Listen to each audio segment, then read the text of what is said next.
Muy buenas noches para los que ven y para los que no ven este programa que se hace con mucho cariño y con mucho sabor para todos ustedes. Hoy estamos de manteles largos, casi siempre en este programa hecho en Yucatán estamos de manteles largos. Estamos transmitiendo desde un hotel precioso aquí en la calle 59, unos metros de Mejorada, el barrio Santo de Yucatán, de Mérida, no de Yucatán.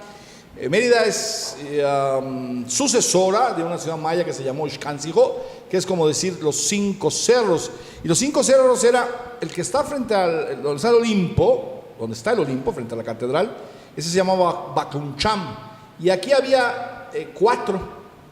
Uno San Antón, San Benito, donde está el mercado, y 2 más chicos aquí atrás. De manera que esta zona, San Cristóbal, La Mejorada, es una zona muy especial desde los tiempos más remotos, tanto por nuestro lado maya como nuestro lado español. Bueno, hecha esta introducción, este rollo de introducción, tengo muchísimo gusto en presentar a los miembros de una familia muy distinguida de Yucatán, ellos mismos personajes históricos. Decíamos que las marcas son apellidos en todo el mundo, no solo en América, en todo el mundo. Decir una marca es decir una ciudad, es decir un pueblo, es decir un estado, es decir un temple, es decir una familia.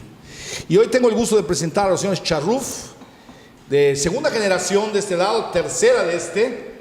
Está don Jorge Charruf, don Ismael Charruf, que son casi mitos ya de Yucatán. Y cuando digo mitos de Yucatán, lo digo de verdad, porque iniciaron sus operaciones comerciales y empresariales en Tizimín y luego han llegado aquí, y yo creo que ya están en todo México, Y de este lado está Jorge Charruf Cáceres, que ya es tercera generación de la familia Charruf, que es son la generación esta que ha hecho un trabajo asombroso en la anita, recados y salsas. Están conquistando los Estados Unidos. Ellos pertenecen ya a esa generación de yucatecos conquistadores, de los que hemos hablado un poco con Dulce María Sauri Riancho, y vamos a seguir hablando con ella de ese tema, ¿no? Ese boom que se da después del GATT, que el yucateco se deja de ver el ombligo, que nunca se lo vio, dicho sea y no de paso, y sale al mundo, y así han salido muchas compañías, hemos visto aquí, la Donde, etcétera, etcétera, y la Anita. Bueno, la primera generación es don Ali, ¿no es así? Sí, señor. Su papá. La primera generación realmente inició con mi tío Tufik, mayor que mi señor padre, 8 años. Llegó con 8 años de anticipación a mi papá a México, a Yucatán y a Tizimín específicamente. Mi papá vino después, a ellos los expulsó del Líbano, haber terminado la Primera Guerra Mundial. Tenían la ocupación de los turcos. Al perder la guerra a los turcos, en la división de los triunfadores, Líbano le tocó a los franceses. Sí, ¿cómo no? Ellos salieron del dominio francés y llegaron a Yucatán, primero mi tío y después mi papá, y se refugiaron en lo que es el oriente de Yucatán. En Tizimín, ambos empezaron allá a trabajar y a hacer sus negocios, y mi tío se dedicó a la chiclería, que era lo que en aquel momento estaba en su apogeo por el descubrimiento del chicle natural. Sí. Y mi papá se dedicó a lo que es el corte de la madera. Posteriormente ambos migraron a Mérida, y mi padre se dedicó a la lencería y mi tío Tufik se dedicó a lo que son los aspectos recreativos. Creó el Cine Mérida y después este hotel en el cual nos encontramos. El hotel ahora se llama Misión, Mérida Misión, que era la casa de la familia Medina, de doña Lucrecia Medina, de Bolio, preciosa, llena de trabajo de estuco. La compró don Tufik Charruf. Sí, ¿cuál era el segundo apellido de ellos? Charruf Baduy. Charruf Baduy. Quiero hacer 2 acotaciones, si me permite, don Jorge. La primera, Hay una mala idea sobre el Oriente. Se piensa que el Oriente se desarrolló con la ganadería. No es cierto. En el oriente del estado, concretamente Tizimín, es una región de gente muy emprendedora. El palo de tinte, ¿lo tuvieron? Sí, señor. Sí, señor. Luego ahí hubo cuestión de chicle. Chicle y madera. Y la madera. Fue lo último, antes de que don Cabalán, que no fue él el que empezó realmente, sino su socio, don Bartolomé García Correa, hiciera el rancho San Antonio, trajeron ganadería de registro y bueno, inició la ganadería en el 30 y tantos. Sí, señor. A nosotros nos tocó que mi padre se inclinase por la ganadería en 1957 y adquirió el primer rancho en diciembre de 1957. Bueno, eso ya fue tardío, ¿no? O sea, esa actividad ganadera como que no fue del principio, ¿no? No, bueno, el principio estuvo en la madera y estuvieron en el chicle. En el chicle. ¿Y la tienda? Y la tienda de lienzos, de telas. Bueno, en realidad, don More, en las tiendas de los pueblos en aquel entonces, Tizimín siempre ha sido un pueblo muy grande, ¿no? O sea, ahora es una ciudad. Se vendía allá en la de ustedes y también en la de su tío. Bueno, no, me aclaró usted que no era de su tío, sino de su tía, doña Catalina Jacobo y Julia. Sí. Se vendía de todo. Sí, tenían que tener todo. Material de construcción y ropa interior. Medicinas. El micrófono. Y mucho medicina, muchísimo. Medicinas, cosméticos, remedios caseros, casi de todo. Y además daban consultas a domicilio o en el local. Y ahí está, también. Sí, entonces se volvían, hay que concebir esas tiendas como pequeñas minas de oro, ¿no? Claro, claro. Y que además como un lugar en el cual se solucionaban los Todos los problemas de las personas que asistían. Sí, ahí. como no, todos los problemas. Y lo que no estaba, le quiero decir, lo que en ese momento no se tenía, se pedía. Claro. Había un paisano de ustedes que era el señor Medina, se apellidaba Medina, pero era Basir o algo así, Era Abushabki. Abushavsky. Él también tenía una pequeña tienda. Tenía una tienda, sí, señor. Pero esa pequeña tienda producía dinero, ¿eh? Sí, señor. Era muy rentable. Era chiquitita, mucho más chica que la de ellos. Pero producía su dinerito. Bueno, la ganadería, yo he oído, lo que he comenzado con usted, con don Jorge, sé que Julia, que fue muy amiga mía, su prima hermana, Julia, yo iba mucho a Tizimín, y Saúl Saide, lo he dicho, me contaban que su papá, don Ali, Sí, su papá empezó a ser grande, o la ganadería la atendió usted, que siendo muy jovencito, bueno, eso estoy diciendo lo que me dijeron y doy mi fuente, Julia y Saúl, siendo muy jovencito usted, su papá le dijo, hijito, al monte, a ver la ganadería. Así fue. Y usted empezó a trabajar la ganadería, que ahora es, casi no se cree, ahorita parece de las 1001 noches. Puede estar pasando un periodo oscuro la ganadería en Yucatán, pero ustedes no lo están pasando, ¿eh? En la ganadería. No, señor. Tienen una cosa enorme, ¿no? Un negocio grandísimo. Porque es una inversión muy sólida, no debemos dinero, no estamos apalancados, entonces transcurre tranquilamente, como cualquier negocio. Como cualquier negocio. Y venden su carne, ¿a dónde? A la Riviera Maya ahora. Oye, eso, a la Riviera Maya. Tan grande que es. Es verdaderamente impresionante cómo están abasteciendo de carne de res, cerdo no, ¿verdad? No. De carne de res alguien me dijo, no sé si lo conversé con ustedes, que un alto porcentaje de lo que matan en Tizimín es de ustedes. Bueno, una parte de lo que se mata en Tizimín, no mandamos nada en pie, todo es en canal. Todo es en canal. Entonces realmente pues usamos los servicios de rastro, que fue una creación que nos tocó a nosotros estar en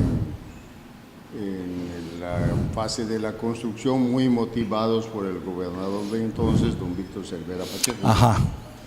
¿Hicieron su rastro TIF? Hicimos un rastro TIF, sí, señor. Maravilloso. Bueno, ya voy a hacer una recapitulada. Ya tenemos ganadería que hoy tienen 8,000 o 10,000 cabezas de ganado. Ya abastecen la Riviera Maya. 2, ya tenemos la tienda Ciudad de Hasbaya, que producía muy bonito. Nos faltó hablar, vamos a hablar más adelante del comercio de maíz, de granos, que hacía su papá.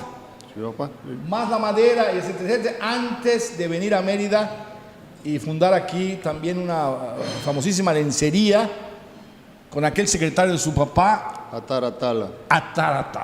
Exactamente, que era famoso. Pepe Torres. ¿Y don qué? Don Pepe Torres. ¿También era secretario de su papá? Sí, en Tizimín. En Tizimín. Una persona manejaba lo muy de Tizimín. valiosa, muy culta, una persona que hay que recordar con buenos deseos. Mire qué bonito, qué bonito. Una cosa semejante vi en la familia Barbachán. Un saludo a Fernando Barbachano Herrero, entrañable amigo mío, lo admiro mucho.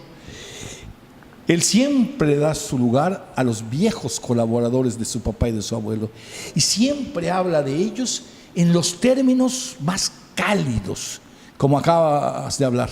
Una persona que hay que recordar, una persona valiosa, en esos términos habla. Es muy bonito eso, gente que ya se fue, que trabajó. Aquel que se le conoció mucho fue a este señor, exactamente, que era colaborador muy cercanísimo de su papá. Era la mano Derecha de mi padre. Sí, cómo no. Nosotros éramos pequeños todavía. Muy jóvenes, sí, en efecto. Bueno, estamos conversando con museos vivientes, leyendas vivas del estado de Yucatán, pues ni más ni menos que la familia Charruf, Navarrete. Sí, Casualmente somos parientes. Charruf del Oriente. Sí, cómo no. Mi familia viene del Oriente. Mis antepasados fueron dueños de la hacienda Chichén. Puta, salieron pero por piernas cuando vino la guerra de castas, porque por poco se los cargan y no pararon hasta llegar, creo que a México. Bueno, lo primero es saber mantenencia. Nos vamos, pero regresamos.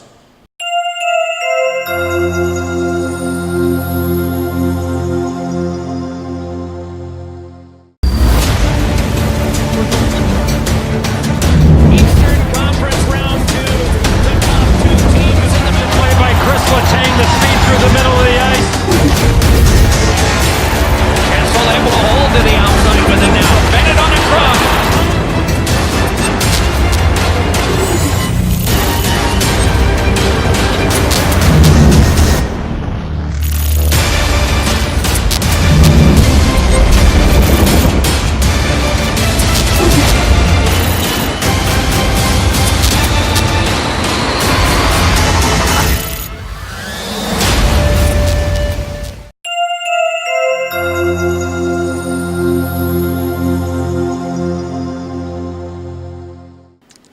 Estamos conversando con dos generaciones de la familia Charruf, gente que tiene sus orígenes en Líbano.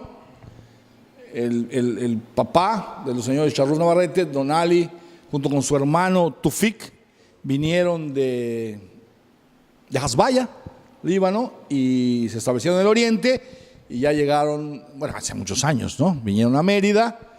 Y bueno, trabajaron aquí. Este hotel, el Hotel Mérida Misión, decíamos hace un momento, lo hizo, bueno, no lo hizo, lo compró y hasta hoy es propiedad de ustedes, ¿no? Hasta hoy. La familia de mi tío. No, la familia de Sí, es de mis primos. ¿cómo no? Tufik, Tere, Akeber, Aquel. Feis. Sigue ¿Cómo siendo no? de ellos. Sí, ellos.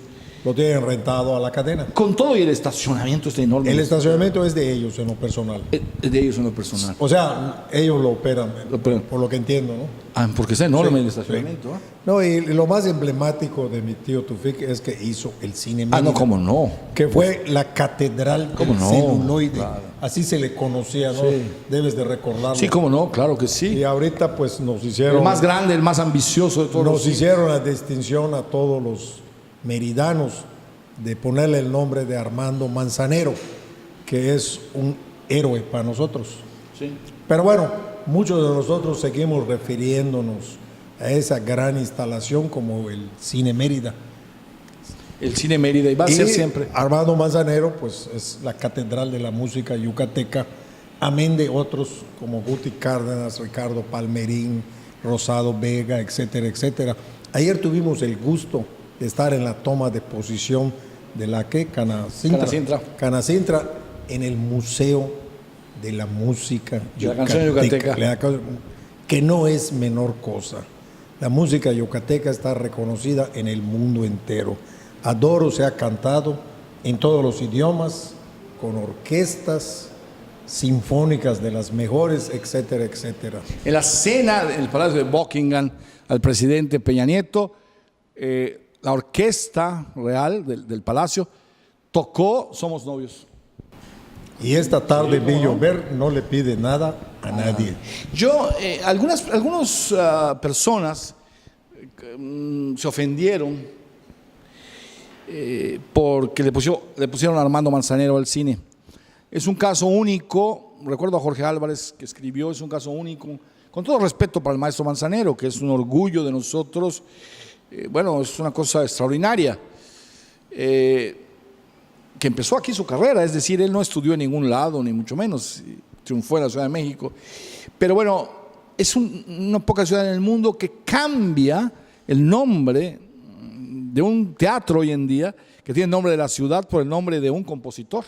O sea, no es común, pudieron haber buscado otro lugar, pero bueno, eso es secundario. Yo creo que en mi generación, y no sé las subsecuentes, se le irá diciendo el Cine Mérida. Yo fui mucho al Cine Mérida, como ustedes, era enorme, Art Deco, una manifestación única, de una belleza, hoy se puede ver, del Art Deco. Todos los cines fueron Art Deco, casi todos los cines, hasta el Rex fueron Art Deco. Esmeralda, el de aquí, el Alcázar, todos absolutamente, hasta el Rex fueron Art Deco, el Mérida, el Cantarey. Pero el número uno es el Cine Mérida como manifestación. Es la gran manifestación Art Deco de la arquitectura de Mérida. Pero bueno, también ese lo hizo don Tufik, ¿no, Charlos? Efectivamente, él fue el de la idea. Pensaba en grande el hombre. Sí. Definitivamente, ¿no? Mi papá era una persona más conservadora y nada más decir que vienen del Líbano, vienen de Hasbaya, de un pueblo muy pequeño al sur del Líbano, y por eso mi papá le pone a su tienda de aquel entonces la ciudad de Hasbaya. En Tizimín. En Tizimín, efectivamente. ¿Cómo es que viene su papá a Mérida? ¿Cómo resuelve venir a Mérida? Lo que pasa es de que los que migran no migran por su gusto, migran por necesidad. Los migrantes hacia la nación del norte migran por necesidad, la inmensa mayoría.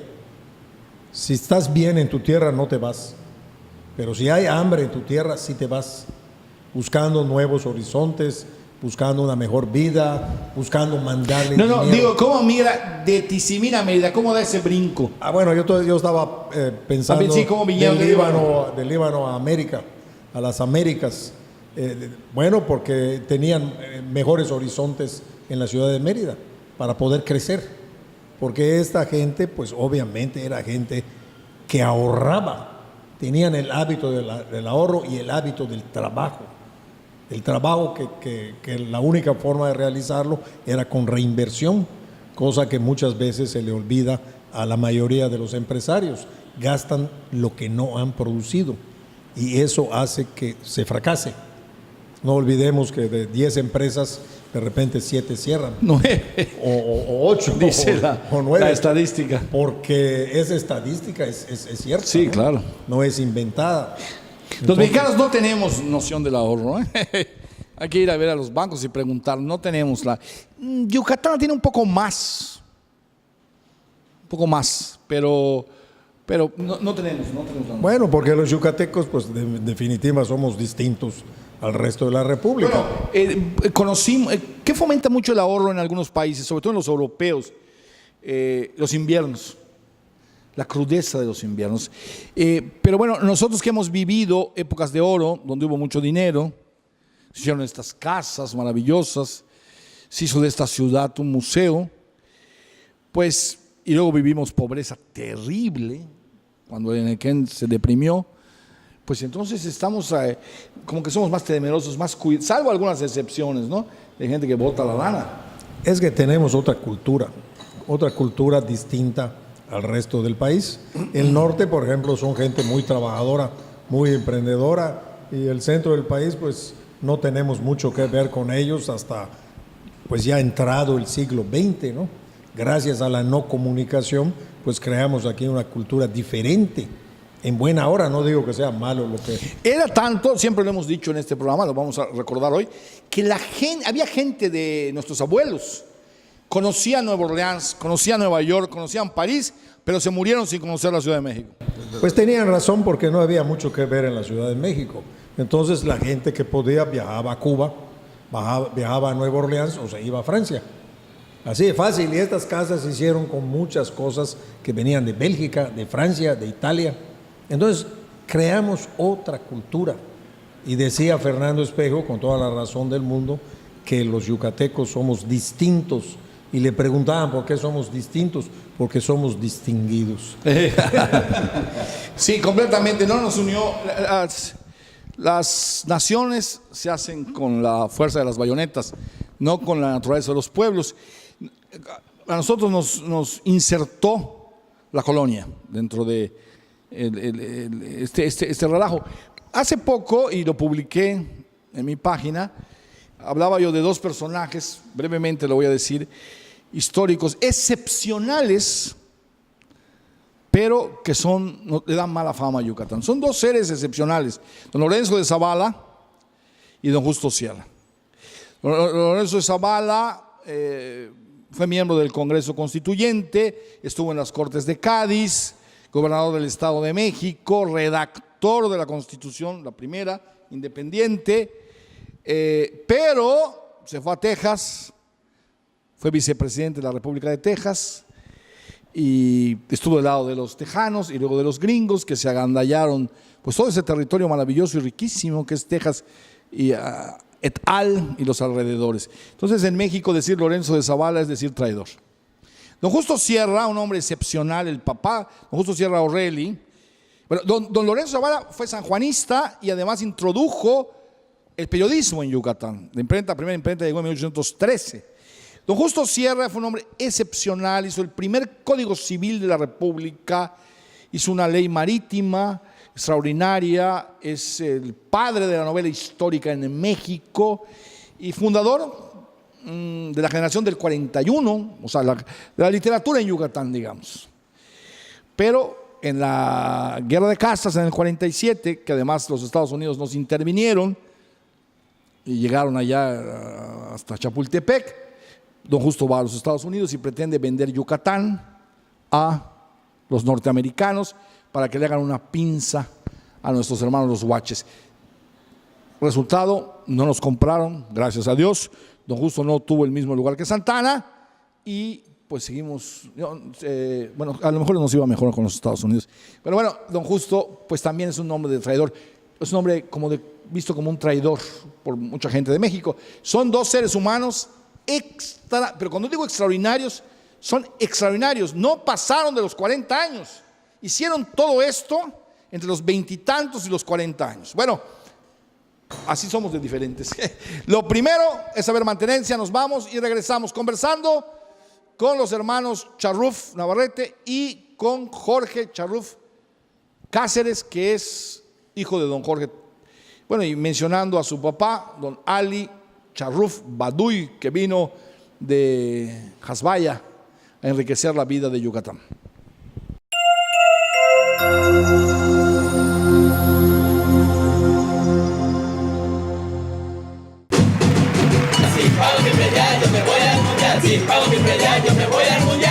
Paga tu predial y participa en el sorteo de grandes premios que el ayuntamiento tiene para ti. 2 viajes al mundial, 3 autos, computadoras, bicicletas y muchos premios más. Por eso yo sí lo pago. Mérida Ciudad Blanca, Ayuntamiento 2015-2018.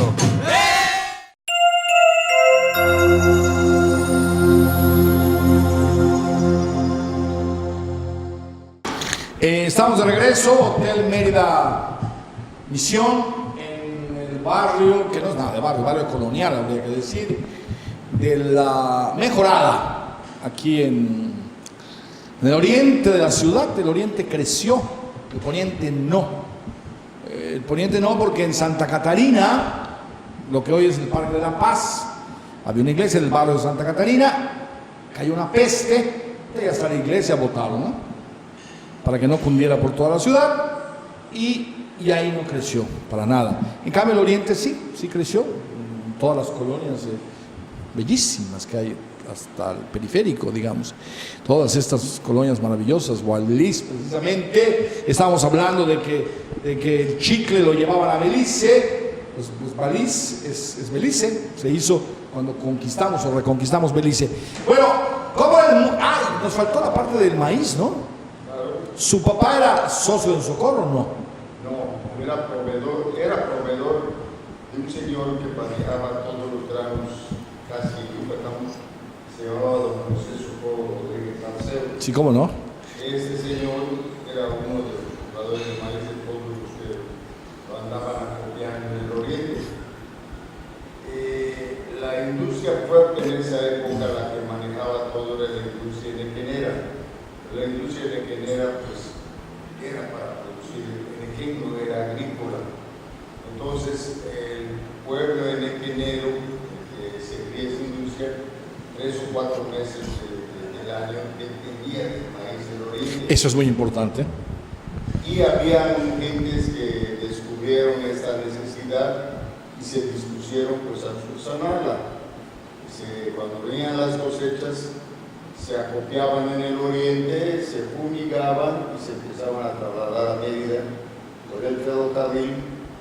Empezaban dejando el maíz a partir de Motul para toda la zona enequenera, lo estaban distribuyendo y de eso vivía la zona enequenera esos 4 meses de faltantes. ¿Cómo no? Si no se hubiera armado una revolución, que ya te cuento en dónde hubiera terminado, ¿no? El maíz nunca se va a dejar de cosechar, nunca va a dejar, porque es un mandato divino. Hasta hoy, usted lo sabe, ¿no? Claro. Si usted quiere votar con un tractor, yo lo viví, una parcela de maíz, hágame usted el favor, para que me maten, allá por Colorado, esa zona, para poner alguna otra cosa. El hombre que estaba conmigo dijo, no, patrón, no haga usted eso, nos va a castigar Dios. Le daban carácter.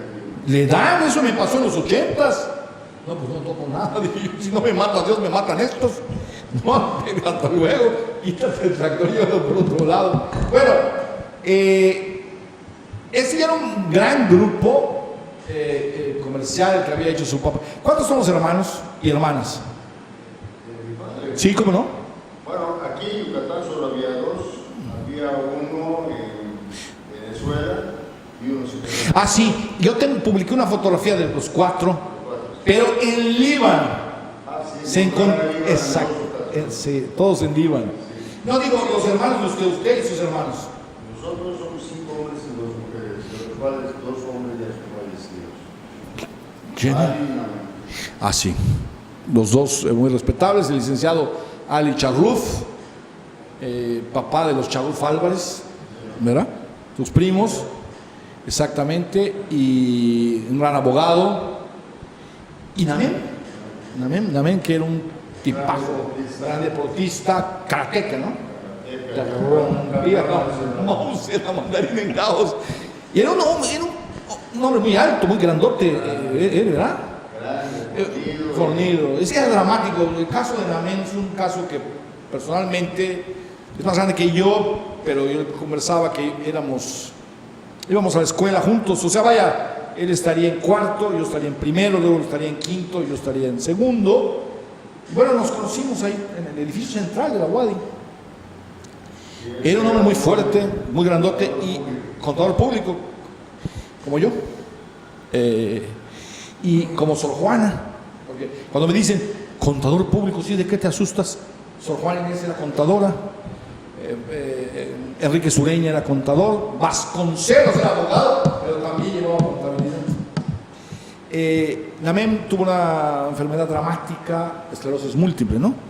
Y quedó mal. Entonces era muy impresionante ya verlo en silla de ruedas, casi sin moverse, sin ninguna movilidad. Aquel hombre muy fuerte, muy grande, muy vigoroso, que compró la Anita. Él compró la Anita, yo la visité. Cuando recién la había comprado, se los conté que respetuosamente no era nada No sé qué compró también. O sea, eran puras hoyotas. La marca. Y hay una cosa que me llama mucho la atención, lo quiero decir, brincándonos un poco, lo voy a conversar con los jóvenes. Había unos rollos de polipropileno, si no me equivoco, de Danita, con una señora que tenía un pavote, ¿no? Ese es chiquitito, donde ahí yo creo que se ponía recado, se ponía también canela, achote, lo que fuera, ¿no? Y yo dije, ¿y esto? Y alguien me contó, y creo que ese fue don Guacho López Peniche, que se lo vendió al señor, que para poderle vender eso tuvo que comprar muchísimo. Entonces, yo creo que esos eran los restos de esa lote de compra que hizo el señor, ¿cómo se llamaba? Pereira, el señor Pereira, de eso, ¿no? Que realmente lo que compró también fue la marca, no había nada, o sea, digo, por favor, había nada más ollas muy grandes, mesas y cosas de esas, ¿no? Y se lo compra al muchas veces mentado amigo Miguel Ángel Shakur. Ah, no me digas. Sí, cómo no. A Miguel Ángel Shakur. Primero fue su socio y después pues le terminó de pagar. Ah. Miguel Ángel pues es una institución. Sí, cómo no. Fue una institución, ¿no? Sí, cómo no. Ellos fueron pioneros de la industria en Yucatán, ¿eh? Sí, don Ángel Shakur ese sí es un ícono. Un verdadero ícono de... Y sabe dos cosas de don Ángel. Creo que no usaba zapatos. Quiero decir, en su planta estaba con sayonaras. Gente que ha trabajado. Sí, era un hombre tan trabajador que llega. Bueno, por favor, don Arturo Ponce se ponía overol. Llegaba, casi tenía el traje, se usaba traje a la planta ahí de la cervecería, de la 63, y se ponía overol. Y don Abel Menéndez llegaba al diario, se quitaba su guayabera de lino y se ponía una camisa de pijama. Y así, como vivía allá en el diario, ahí estaba. Y don Ángel comía tacos de marisco en la bombilla, sobre la escarpa en la calle 65. Sí, cómo no, claro. Era gente muy sencilla. Muy sencilla. Que hablaban con cargadores, que hablaban con el presidente de la República, que estaba hablaban con los cocheros, que en esa época pues estaban muy vigentes y estaban en el mercado y se pelaban con José y les cobraban $1 la pelada. Sí. Y ahí pelaban los cargadores de la 65. Sí, cómo no. Don Juan Millet un día me dijo algo que he escrito muchas veces. ¿Cómo quieren tener éxito en el comercio si no conocen al pueblo? Entraña esa expresión. Sí, es algo increíble. Tú vente aquí a la calle ancha del Bazar, vente aquí y vas a conocer al pueblo. Vas a saber. Yo al que más le vi eso fue a Gustavo Ricardo Durán, que conocía muy, muy bien al pueblo. Tú le podías consultar y decirle, ¿qué conviene en este caso, Gus? Bajar el precio o dar más. Y decía, si es crisis, dar más. Si es crisis, dar más. En tiempo de crisis, dar más. Pero Gustavo Ricardo es un hombre que vino de los estratos más bajos. Escaló todo. Fue muy buen amigo mío. Empezó a trabajar de contador con Mario Ferrares. Mi papá hizo una predicción de él. Le digo, este muchacho es un chiquillo. Sí. Va a quedar chico Yucatán. Y así fue. Sí, así fue. Una vez fue a Progreso, fue muy amigo mío, entrañable amigo mío, como se sabe, pero muchísimo. Yo le digo muchas horas de plática, cantidad de consejos, muchas anécdotas tengo con él, con Gustavo Ricardo Durán. Una vez se durmió, fue a Progreso a una fiesta, ferias. Llegó al día siguiente a trabajar en la hidrogenadora ya, y era contador y se durmió sobre los libros. Vino un señor y le dijo, oye muchacho, ¿tú crees que se te paga para dormir? Fuera, lo sacó. Una vez va a México, fue algo de la Cámara, veía la cuestión del frijol. Por cierto, él ganó mucho dinero con el frijol. Y de la Cámara de Comercio iba a eso. Y le ponen de la oficina de las hidrogenadoras en México a que lo atienda el hombre que lo había corrido. Creo que sabe usted esa anécdota, ¿no? Sí, ¿no? ¿Con quién la convencer? ¿Qué? Sí, le pone ese señor y le dice, señor, usted, sí, usted lo conozco. Sí. También le sucedió algo similar. El micrófono. Perdón.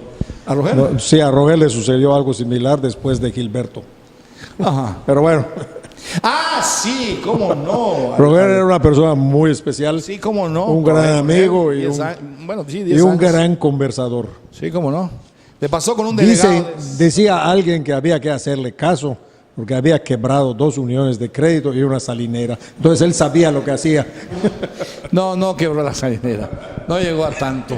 Tenía un socio, un partner de mucha inteligencia, de mucha lucidez, de mucha zorrería, el viejo estilo, José Palomé Gaya. Muy difícil que la quebrara. O sea, cuando digo zorrería, el viejo estilo, digo todo respeto al estilo de los negociadores más antiguos de Yucatán, los que tenían parte británica, los que trataban con Belice y los piratas. José tenía una sensibilidad única para el dinero. Bueno, tan la tenía que a nivel nacional era respetado por los banqueros. Era consejero de varios bancos y cuando él hablaba se callaban todos. Bueno, estamos con la familia Charruf, ya vimos granos, ya vimos ganadería, que la impulsó don Jorge, según me dijeron y lo acaba de corroborar. Y los señores son don Jorge, si estoy mal en el orden, Ali sigue después Ismael, después Namén, Melgen, el doctor famoso. Melgen, ¿sigue ejerciendo de doctor? No. El micrófono. No ejerce. Ya no ejerce. Melgen, que fue médico, y Namén, que en paz descanse. Suat es una, la más chica, ¿no? Sí. Y la más grande, doña Miriam, ¿no? Que cocina árabe bien. Bueno, a mí me tocó de rebote, ya se los conté, porque la señora Álvarez, que creo es Miriam, también su cuñada, me mandó a regalar un kiwi crudo, que está hecho al estilo de su papá, que parecía pastel, o sea, bueno, exquisito. Cuando la felicité, señora, ¿qué en mi vida había yo comido ni en México? Que en México dicen que la comida libanesa hay que comerla en Mérida, que es la mejor. Y me dijo, a mí me enseñó su hermana, que a su vez cocinaba o veía la cosa de mi papá, de mi suegro, de don Ali. Bueno, lo primero es saber mantenencia. Suat es un apellido muy árabe. Nombre. ¿Te acuerdas del paisano Jalil? Su esposa era doña Suat. La mamá de Helu es doña Suat, la mamá de Banamex. Sí, de Harp. Sí. Es un nombre. Pero ella lo dice traducido, ¿no? Dice otro nombre. Bueno, le dicen Susi. Pero realmente es Suat. Belia Suat. Belia como su mamá. Sí. ¿Y su hija es Suat también? Sí. Bueno, pero dicen Susi nada más. Sí. Es un lindo nombre. Está más castellanizado, ¿no? Sí, está más. Como muchos nombres que se de castellanizaron. Ustedes, ¿no? Sí. Bueno, los primeros a saber mantenencia, nos vamos y regresamos. No va con un programa para tanta historia, ¿no? Pero bueno, ya algo estamos logrando.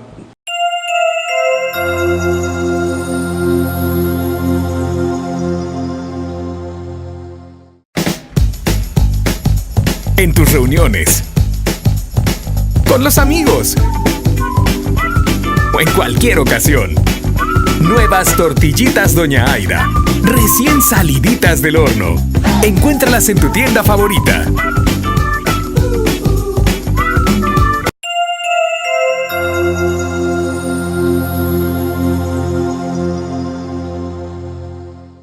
Bueno, ya que estamos con los señores Charruf, que son muchas cosas, pero bueno, como ganaderos, son antiguos, sabios, y que persisten, de los pocos que han persistido con mucha fuerza, con un modelo de negocio muy exitoso, pues vamos a hablar un poquito de la historia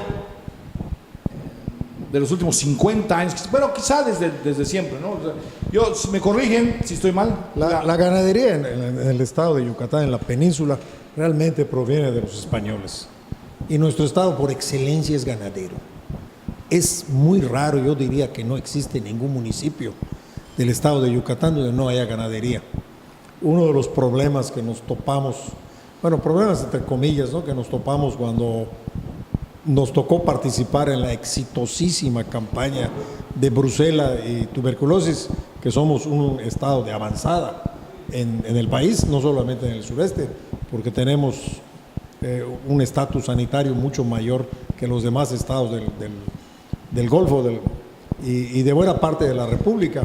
Es trabajar en algo que le da de cerca a la gente, porque tanto la tuberculosis como la brucela son enfermedades que le da a la gente. Entonces nosotros vendemos la campaña en ese entonces, cuando nos tocó estar en la Unión Ganadera y en el Comité Pecuario del Estado de Yucatán, como una campaña no para liberar el hato ganadero, sino para quitar del Estado la tuberculosis y la brucela.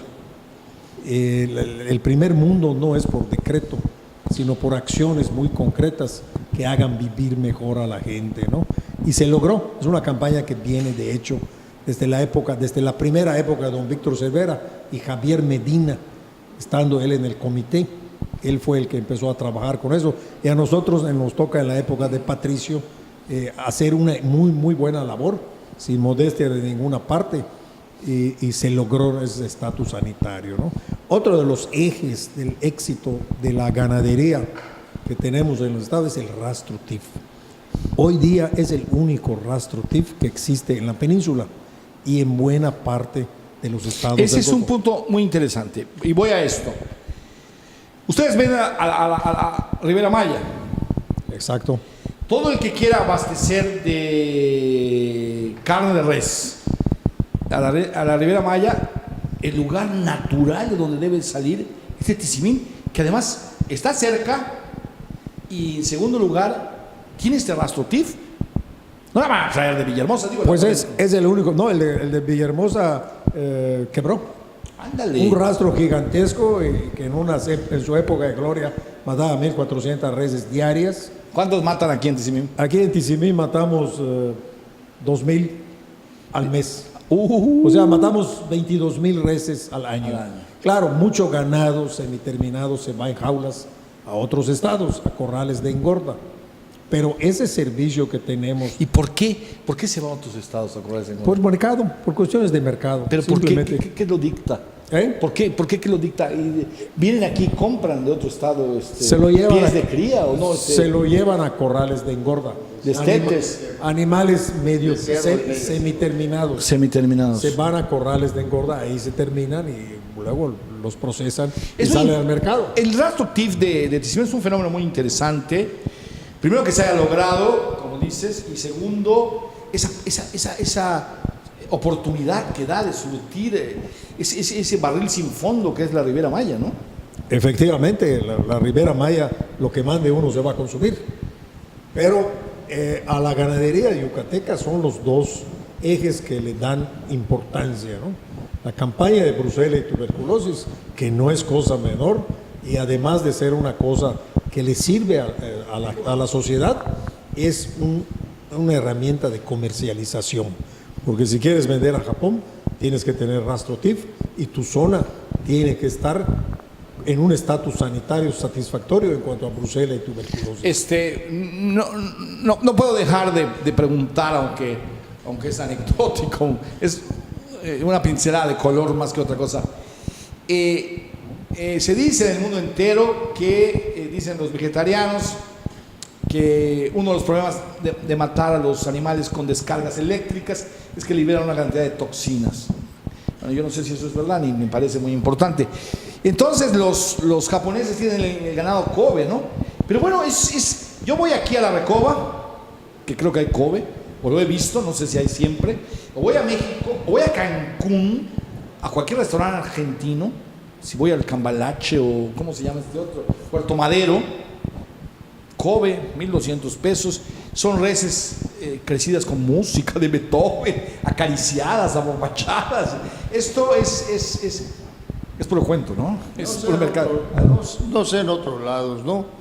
Pero aquí lo usan como un mecanismo de venta nada más. Claro. Y alguna gente recibirá Kobe y otros pues recibirán una cuenta que le cobran nada más. Quiero decir, lo que sí es imprescindible es el TIF. Mire, cuando nosotros quisimos entrar a una gran cadena de supermercados que está aquí en nuestro estado, trajimos un novillo de crianza propia y de engorda propia, con una cruza con un poco de europeo. Se las regalamos para que la procesen y rápidamente terminó Made in USA, con sello Made in USA.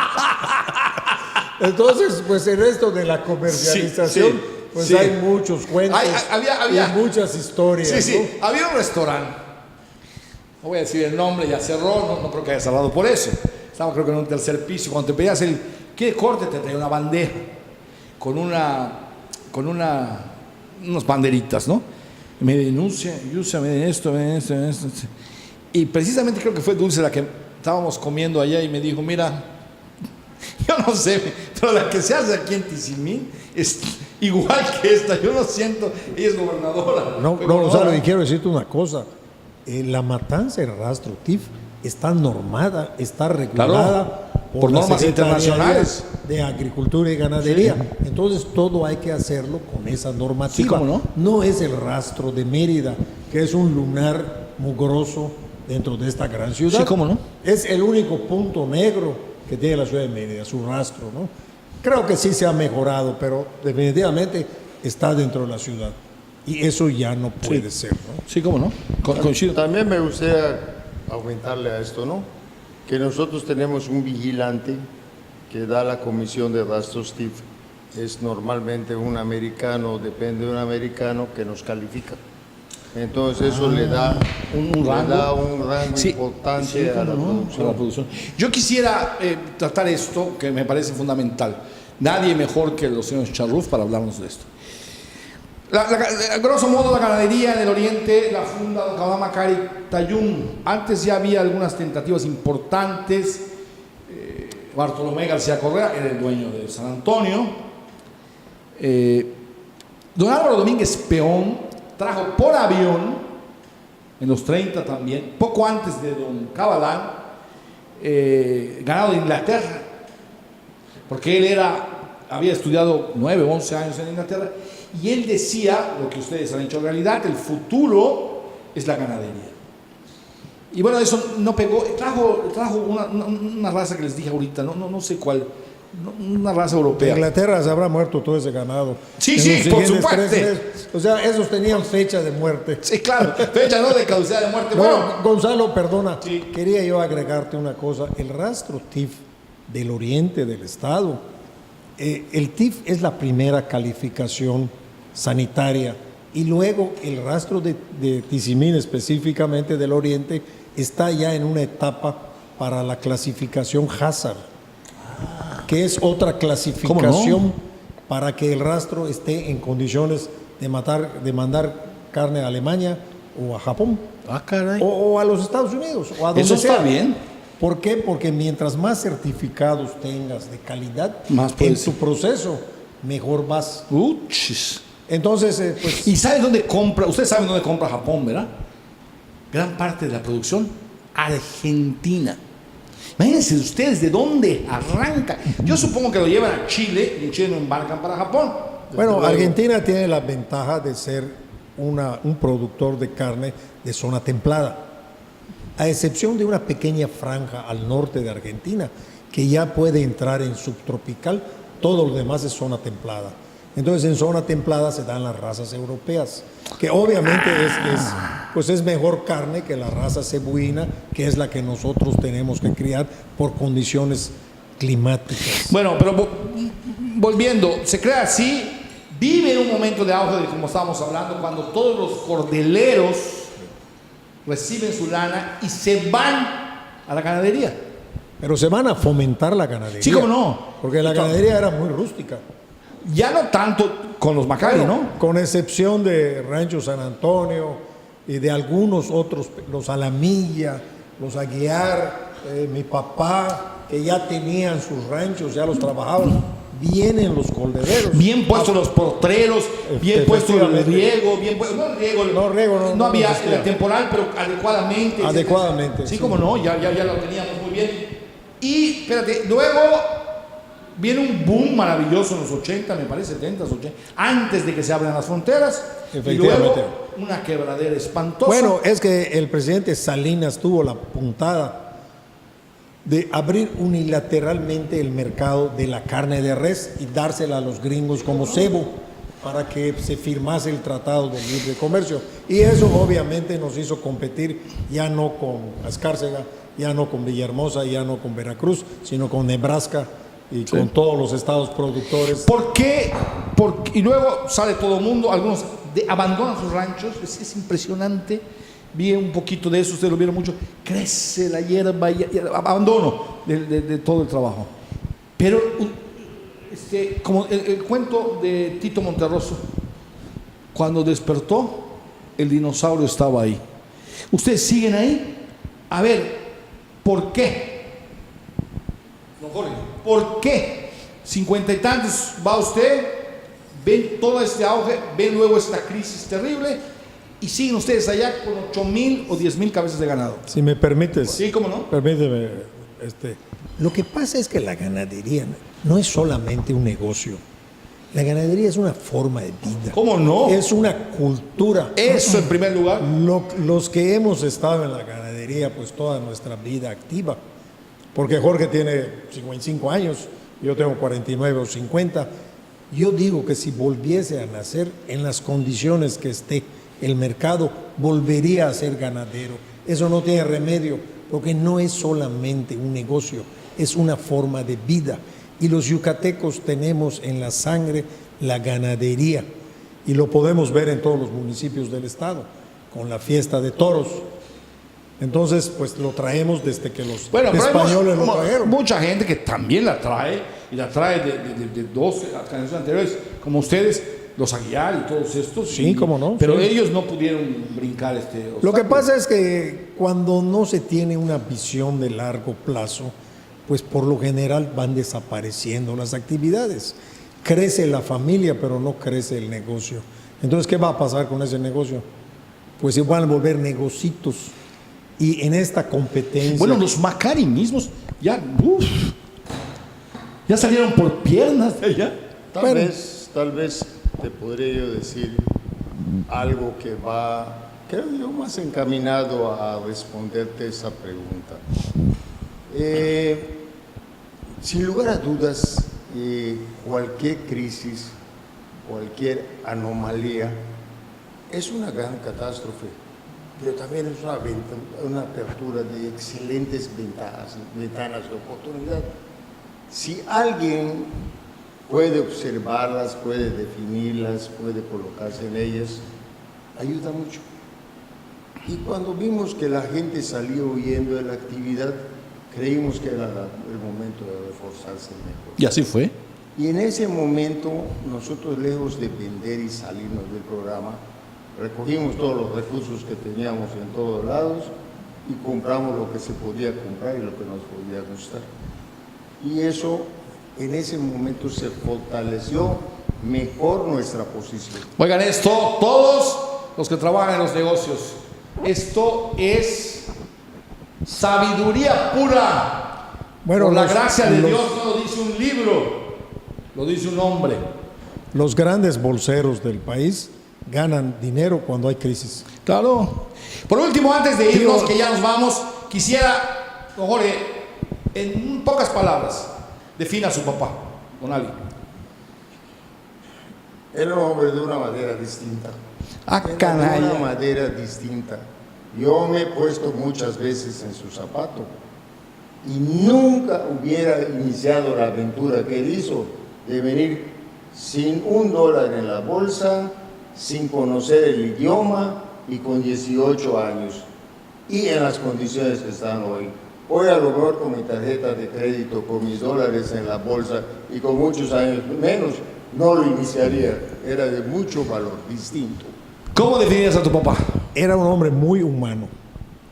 Qué bonito. Que le tenía gran cariño a las gentes. Qué bonito. Gente sencillo que se paraba a conversar en maya con cualquier persona de esa época que andaban con su mandil. Eso dice mucho. En esa época se utilizaban los mandiles. ¿De cotín? De cotín. Y lo veíamos hablando en maya con cualquier Don litero. Antonio Dager vendía era el gran vendedor del cotín. Del ¿Te cotín, acuerdas? efectivamente. Entonces yo veía a mi papá conversando. Sí, don Rafael Chávez. Conversando, en esa época no se usaban gorras, se usaban sombreros. Sí, ¿cómo no? Y lo veíamos conversando con esas gentes que nada más hablaban en maya. Muchos de ellos entendían español, pero no lo hablaban. Y mi papá tenía la facilidad de comunicarse con todas esas personas de una manera muy sencilla. Y entraba a los jatos que se hacían en esa época en los ranchos y se acostaba en una hamaca allá, en las hamacas que tenían los trabajadores, a fumar su puro y conversar con ellos. Era una persona humana y sencilla. Jorge, tu papá, defínelo. Un gran luchador. Así es. También. muy buenas personas y muy sencillos los dos, muy trabajadores. Muy trabajadores. Bueno, este programa es un placer. Es un placer para ustedes, también, si me permiten, es una gran oportunidad. Estos hombres son gente sabia, no leen historia, la hacen. Tristemente, yo estoy aquí contando historias.